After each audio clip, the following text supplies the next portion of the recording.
Now it's chapter 4, revising the features of worldwide transport. First of all, we have to know that the main types of transport are air, sea, and land transport. What are the types of air transport?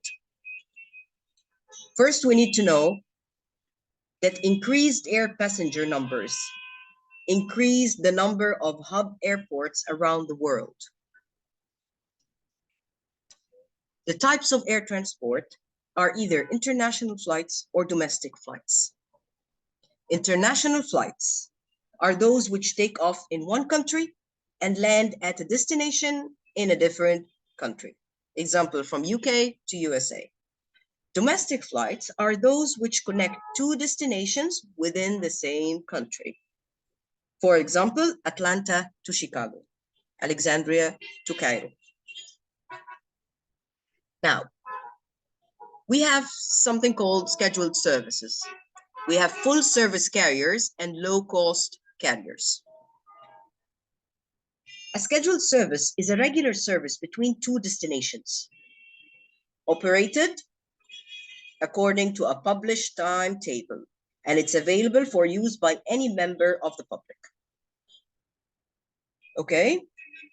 There are low-cost airlines, such as Ryanair and EasyJet in the UK. We have also SpiceJet in India. They also offer scheduled services. But the difference between them is the level of service offered.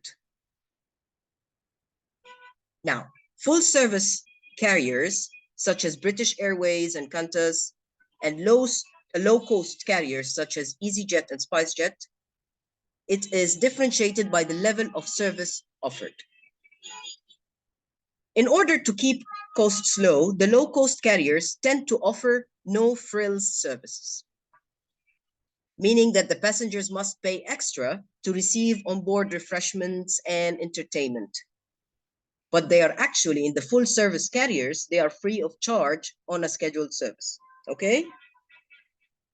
Low-cost airlines also tend to use smaller regional airports as their base because of the cheaper rates charged by these airports. We have also the chartered services. It's available from airlines such as Monarch Airlines in the UK and TuiFly in Germany. What is a chartered service? It is one where all of the seats for a particular flight have been pre-booked by a tour operator. For example, for use with package holiday customers to a specific destination. It is possible for businesses to charter a flight as well. It means that they could privately hire an aircraft for a specific purpose. And that's chartered services.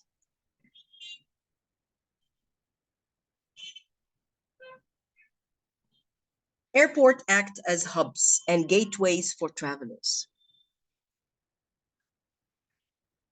First, we have to understand that a hub occurs where a network of airline routes pass through a major airport with many connecting services to and from the outlying airports. Travelers actually use a hub airport to transfer from one flight to another, usually with the same airlines, but they have to stop over in this hub airport. Okay? And those people, when they stop over in a certain airport or a hub airport, that's because they're not served by a direct flight from their destination to the destination they're traveling to straight away. A gateway is the name given to any destination or main point of access to a country or region because of its location and its transport links. And this could be seaport or airport. Okay? So, hub is a network of airline routes that pass through a major airport with many connecting services to and from outlying airports. And it's there because those travelers are not served by direct flights. Gateway, it's a destination or main point of access to a country because it links the travelers to a certain location or destination they want to visit. It could be an airport or a seaport. Now, operating economics of air transport. Airline industry transports 2 billion passengers every year. Because the demand for air transport is linked with economic development, the industry creates over 29 million jobs globally, both directly and indirectly. 40% of international travelers now travel by air. And the Air Transport Action Group, ATAG, estimates that the aviation industry contributes around 3 trillion US dollars, which is equivalent to 8% of the world gross domestic product. However, the industry is also susceptible to fluctuations in the global economy. This means that the industry has been hard hit as a result of the recent global recession. And of course, when there was a recent global recession, or if there is a recent global recession, there is a demand falling. Now, to overcome the effects of the recession and the continuing of the increase in oil prices, airlines had to do certain things. First, they had to reduce costs over the last few years. And they had to look for additional sources of revenue. One of the examples of airline failure during the recession, with both low-cost and full-service carriers, among these in 2010 were Japan Airlines and Mexicana, that's based in Mexico City. The last point here, other expenses that airlines face. What other expenses airlines face? We have aircraft insurance premiums, maintenance costs, landing fees, advertising and promotion costs for the airlines, air navigation service charges, the costs, the money they pay for the food and beverage suppliers, of course, the commission they pay to travel agency, and the ticketing costs.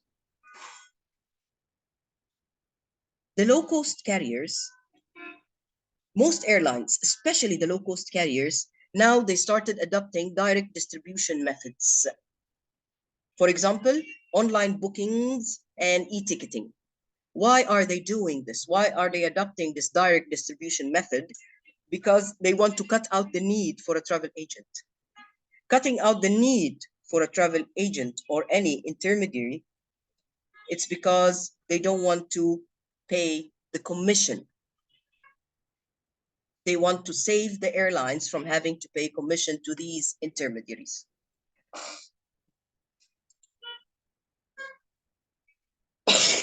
Next, we have the regulation and deregulation of air transport. Now, regulation of air transport. It is the term we use to describe the measures and controls that exist over industry practices. So, regulation of air transport, there are measures and controls exist over this industry. What about deregulation? Deregulation of air transport, it describes the situation in which organizations within a given industry or market, such as air travel, it becomes self-regulating. It regulates itself, okay? Becomes self-regulating. It means that airlines assume responsibility for the routes they offer and the prices they charge. There are no measures or controls exist over their practices.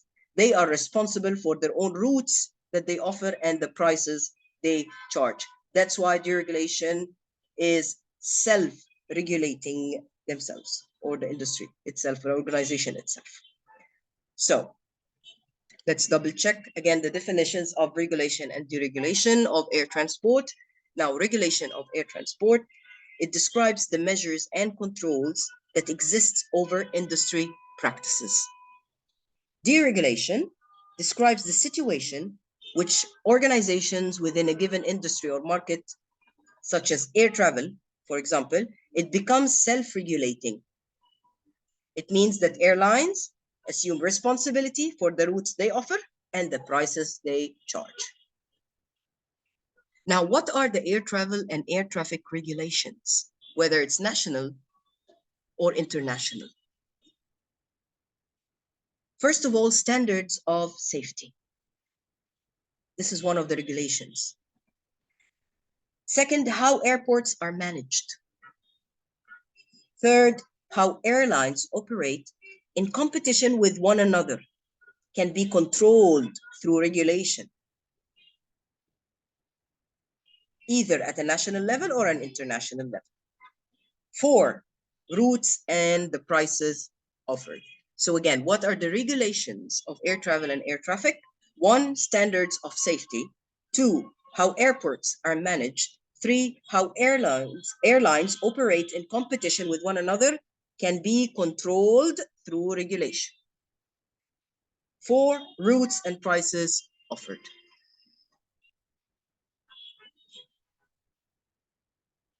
Up until the 1970s, the airline industry was operated on a regulated basis. It means that the governments of individual countries exercised control of air travel. And that is the regulation of air transport. When governments of countries, they exercise control of air travel. They were working with International Air Transport Organization to support them in decision-making processes regarding the airline industries. A lot of people believed that regulation offered a greater level of consumer protection. This is what they thought. When the government exercised control of any air travel, this helps or offers a greater level of consumer protection. Okay, and this also, they thought that this ensures that the industry does not come under a monopoly. That means they want to prevent one or two main airlines making all of the decisions and dominating the services across the main intercontinental routes. That was up to 1970s. In 1978, the airline industry in the United States of America became deregulated. This marked a significant turning point for all air travel. Why? Because all barriers of entry and price restrictions on airlines, they were all removed. And this affected the carriers permitted to serve specific routes. So what we want to say, that deregulation increased the level of competition and helped keep the cost of airfares lower.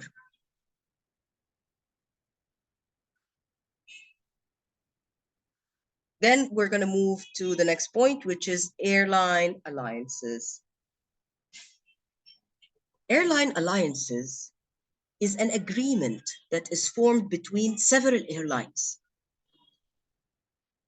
If we're going to choose, for example, 3 airlines, okay, they had an airline alliance, means they agreed to establish cooperation in the global aviation industry, okay? Cooperation helps the airline in improving their performance with respect to air transport and customer service, with both.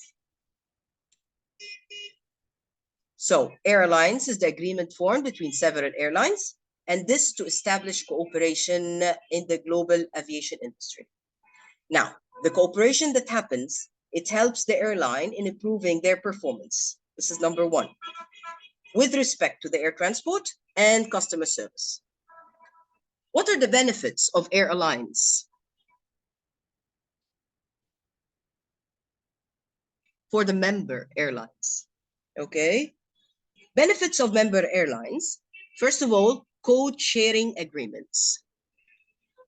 Okay. Code sharing agreements. Number two, cost reductions with respect to operations, maintenance, investments, and purchases. What about the benefits to travelers? First of all, lower airfares. Two, increasing options of departure times. Three, availability of flights to a greater number of destinations. Four, reduced travel time. And various special offers. These are the benefits to travelers. So again, what are the benefits of Air Alliance for member airlines? Number one, code-sharing agreements. Two, cost reductions with respect to operations or maintenance or investments or purchases. Benefits to travelers, of course, lower airfares, increasing options of departure times, availability of flights to more destinations, reduced travel time, and various special offers. Now, air transport and tourism development. Governments and airlines work closely with the International Air Transport Association, IATA. In what? In developing commercial air transport services. Now, IATA represents 230 airlines in 118 countries.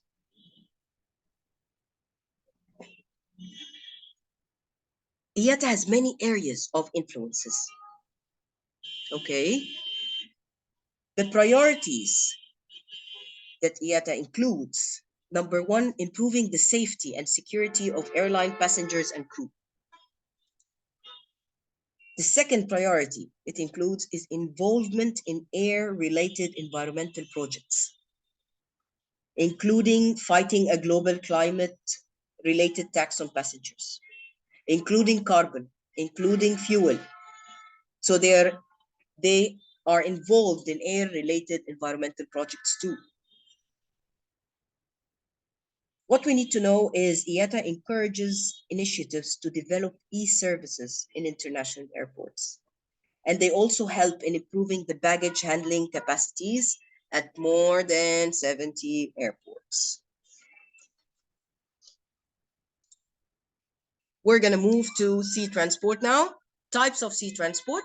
We have passenger ferries and cruise ships. Now, what's a ferry terminal? Ferry terminal is an official seaport and an international entry point with ferry service to several international destinations. For example, we have the Zon Ferry in Malaysia. So, ferry terminal, it's an official seaport, okay, and an international entry point with ferry service to several international destinations. Now, many countries in the world, they rely on ferry crossings for everyday travel and tourism businesses. They are also important in a wide range of places. Ferry services are very important in many places, many countries, such as the Greek islands or the Adriatic Sea, and also Baltic coastline, as well as Hong Kong. For example, we're going to talk about the Star Ferry in Hong Kong Harbor. It has been named as one of the top 50 places to visit by National Geographic Traveler. It offers one of the world's best value for money sightseeing trips. Water taxis and buses also play a significant role in destinations, such as the Maldives or the French Polynesian islands, like Bora Bora. They provide a common form of transfer from the airport to the resort destination. So, as we said, ferries, as a travel product, they are a major form of transportation. Now, what are the facilities and services that ferries include? We have floating pontoons or berthing bays. They have the ability to handle several ferries per hour. Also, sea traffic control tower is available. Complete customs and immigration facilities for international departures and arrivals. Also, international and domestic departure holds. They also have fully computerized ticketing system and fully air-conditioned ferry terminal.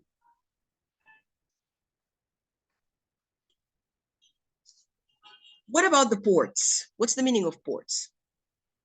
Handling trade with millions of passengers, cars, trucks, motorcycles, and buses through each year, like Port of Dover. Now we're going to move to cruise ships. But before we move to cruise ships, I would like to repeat again the facilities and services that ferries include and offer. Number one, floating pontoons and berthing bays, ability to handle several ferries per hour, sea traffic control tower, complete customs and immigration facilities for international departures and arrivals. We have also international domestic departure halls. They have fully computerized ticketing system and fully air-conditioned ferry terminal. Now we'll move to cruise ships. Cruises, of course, have become increasingly popular over recent years. They offer an all-inclusive holiday experience. Any cruise goer, he gets or she gets to relax in 5-star comfort with everything under one roof, while seeing a variety of sights and also experiencing a range of different cultures in a range of destinations. Now, Cruise Market Watch. It's a trade organization representing the cruise industry. It has estimated that 45% of the population of the United States of America took a cruise at some time in their life. So this shows how popular this industry is. There are several main cruise line companies that dominate the cruise market. For example, we have Carnival Cruise Lines, we have Celebrity Cruise Lines, we have Costa Cruises, Royal Caribbean, Holland America, Norwegian Cruise Line, Star Cruises, and P&O Princesses. Traditionally, cruising was considered an expensive form of holiday and enjoyed by those of retirement age.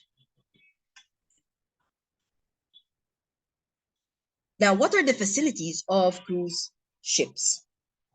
Number one, diverse ports, different ports, and convenient embarkation port. Embarkation port, port is the departure port or the joining where the cruise starts the holiday. It also includes the fly, drive cruise options. If they're taking a cruise from a certain destination, they are supposed to fly from their place to that destination. It is also included in the package, in the cruise package. Okay? Number two, technological advances. In the cruise ship, they have cell phone access, they have internet cafes and Wi-Fi zones. There are also leisure facilities like rock climbing walls, bowling alleys, surfing pools. There are also luxurious accommodations, including multi-room villas. We have also multiple themed restaurants and expansive spas, health and fitness facilities, lots of luxurious facilities available on a cruise package. All of these innovations have opened up the market to customers of all ages and budgets. Now, mass market tour operators, they offer cruise packages. Families with young children are catered by the Disney Cruise Line. Ships can be small and intimate or large and friendly, with something for everybody. So mass market tour operators now, they offer cruise packages for families, for seniors, for young children, for couples. Everything is available. And it also depends on the budget they have to offer. Operating economies of sea transport. Now, the majority of ferry and cruise companies operate within the private sector. However, just as the government and other public sector bodies are involved in supporting the sustainability of the air transport industry, they are also supporting the sustainability of the sea transport. Okay, they are involved in the passenger shipping industry. And when passengers spend more money, what happens? More jobs are generated, more wages and crew spending are made. Now to the next part, rail and road transport. We have car travel, coach travel, and rail travel. Car travel. Car travel is the world's dominant form of transport for tourism purposes, especially domestic tourism within the country. Okay? High levels of car ownership is then in densely populated areas, in crowded areas like US and Europe. It means that more people use their car for tourism purposes, driving for short breaks or day trips. Car travel actually, they offer more flexibility and convenience than other forms of transport, as they allow door-to-door transport. And it's also considered beneficial for the privacy it offers to travelers. However, there is the rising cost of fuel to consider, and also the environmental impacts that the car travel brings. Now, this is one of the disadvantages of car traveling. Travelers also look for car rental once they have arrived in a destination as means of traveling. Okay? The travel industry offers fly drive packages and car hire as an important ancillary tourism product. What's a fly drive package? It's when the traveler flies into a destination and then picks up a car from the airport and drives around the area or region and staying at different places along the way using the car. And at the end of his holiday, the tourist eventually returns to the airport, drops the car off, and flies home. Now, fly drives are also known as, you can say, self-drive holidays or road trip holidays or multi-center holidays. Number two, we have the coach travel. Coach travel is also important. Many tour operators, they offer packages to destinations with coach travel, forming an integral part of the vacation. It's a really important part of the vacation. These types of holidays, they are popular with the gray market, the seniors. Seniors, they often prefer leisurely pace of a holiday by coach. The third point is the rail travel. Many tourists, they use rail travel to get to their chosen destination. Because first of all, it is cheap form of transport and it runs frequently. Now, rail travel, it doesn't hold the same level of popularity as the car or air travel in many countries, okay, for different reasons. First, trains becomes easily congested, very crowded. Unlike air travel, travelers can buy tickets for rail travel without having to book a seat. Why it gets congested and crowded? It's because they can buy a ticket, but they don't have a seat. Okay, so a lot of people are standing. Now, rail travel is actually important or popular with commuters traveling to work. Now, people are going to work from place to place. It's more convenient for them and cheaper than it is with tourists traveling for leisure purposes. The main tourist market for rail travel is the younger generation. Students, okay, teenagers, young couples, or explorers who buys discounted tickets and allowing rail travel across whole regions such as Europe, for example.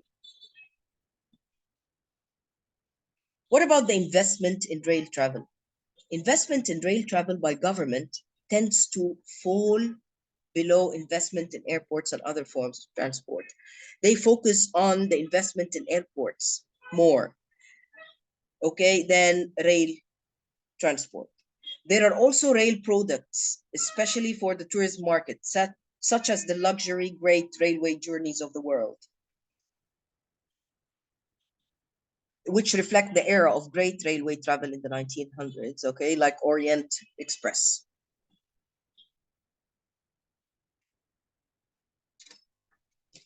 Now, and we have also the Abela luxury rail product offered to tourists in Egypt, like going to Aswan, Luxor and Aswan. What about the nature and operating economies of road and rail transport? Jobs created. When they're building new road networks, they need people to work. When they're providing ongoing railway services, they need people to work. So jobs are created both in building new road networks and providing ongoing railway services. Public transport neglected. Why? Why are public transport neglected by tourists? First of all, it could be lack of information about the service, that it's available and it's convenient and it's cheap, or lack of trust, okay? Based on the traveler's experience of public transport in their own country, they would not like to use the public transport in the destination they're visiting.